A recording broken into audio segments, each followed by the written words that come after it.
Sir धड़ से अलग हो जाता है, लेकिन आखिरी दम तक लड़ते रहते हैं और हम हमेशा देश के लिए करते आए। तो आई थिंक उन्हीं के लिए ये फिल्म बनाई गई, उन अनसंग हीरोज़ के बारे में जिनके बारे में हम कभी पढ़ते नहीं है, हमारे किताबों में कभी लिखा नहीं गया है। हमेशा जब देश की बात आती है, राजपूत की बात आती है, समाज की बात आती है, हिंदुस्तान की बात आती है, तो पहले आगे आते हैं। और हमें ऐसे ही नागरिक चाहिए जो देश के लिए एकजुट होके फट करके आगे आ जाए, जो कभी ना डर दिखाते हैं ना पीछे हटने की बात करते। तो आई थिंक बहुत खूबसूरत बात, आई थिंक उन्हीं की फिल्म है, राजपूतों की कहानी है। सर धड़ से अलग हो जाता है, लेकिन आखिरी दम तक लड़ते रहते हैं और हम हमेशा देश के लिए करते आए। तो आई थिंक उन्हीं के लिए ये फिल्म बनाई गई, उन अनसंग हीरोज़ के बारे में जिनके बारे में हम कभी पढ़ते नहीं है, हमारे किताबों में कभी लिखा नहीं गया है। तो उनके वीरों की कहानी है ये। और शेखावत जी और हमारे बाकी मित्रों के वजह से ये पॉसिबल हुआ है। जेडी भाई है, सब लोग हैं, सभी लोग साथ दे रहे हैं। सुरजीत हमेशा पहले आ जाता है कि जब भी कोई देशभक्ति के बारे में फिल्म बनती है तो आई थिंक हमारे राजपूत भाई पहले आ जाते हैं। तो आई थिंक ये हिंदुस्तान की कहानी है, हिंदुस्तान की हर उस नागरिक की कहानी है जो देश के लिए आगे खड़े रहने के लिए तैयार होता है। सर एक अभी हाल ही में एक ऑपरेशन सिंदूर चलाया गया जी, हालांकि बॉलीवुड कुछ बोला नहीं। सर बॉलीवुड ने बहुत कुछ बोला है। आप बार आप लोग जब बॉलीवुड ने नहीं बोला बोलते, गलत बोला है। जिनको बोलना है बोले, सबको हम नहीं बोल सकते ना। हम हमारी बात कर सकते हैं, दुनिया की बात नहीं कर सकते। क्या कहना चाहेंगे कि यही है कि देश के हित में सभी खड़े हैं और अपनी अपनी तरफ से वो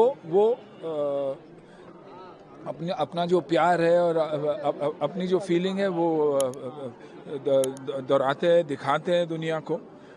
सबका अपना अपना तरीका है। तो आई थिंक सबको हमें वो एक चांस देना चाहिए और न कि उनके ऊपर झपटना। कि हमेशा जब देश की बात आती है, राजपूत की बात आती है, समाज की बात आती है, हिंदुस्तान की बात आती है, तो पहले आगे आते हैं।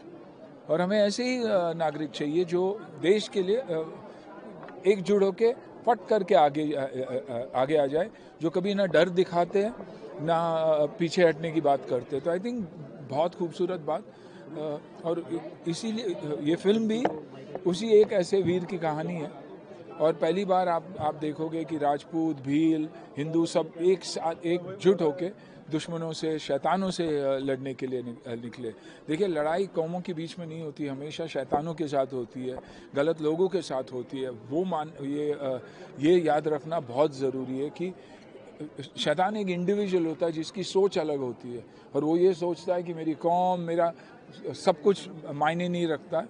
और मैं अपने एक कौम को रिप्रेजेंट कर रहा हूँ, वो जो गलत बात है। सर इंडिया के अंदर कुछ कंट्रीज को बाइकआउट कर रहे थे, तुर्की वगैरह को। जी, क्या आप उसके लिए क्या कहना चाहेंगे, मूवीज वगैरह बनाने? अगर इंडिया ने कहा तो मैं कौन होता हूँ चुप बोलने वाला। मैं तो पहले कहूँगा कि जो हमारे देश के लोग चाहते हैं, जो हमारे प्रधानमंत्री चाहते हैं, जो लीडर्स चाहते हैं, वैसा ही होना चाहिए। हम खुद तो चाहेंगे ही चाहेंगे, लेकिन अगर देश एकजुट होकर ऐसे देश ने बात की तो बहुत फ़र्क पड़ जाता है। और मेरी बात मानिए, मैं अपनी इंडस्ट्री की तो डेफिनेटली बात कर सकता हूँ।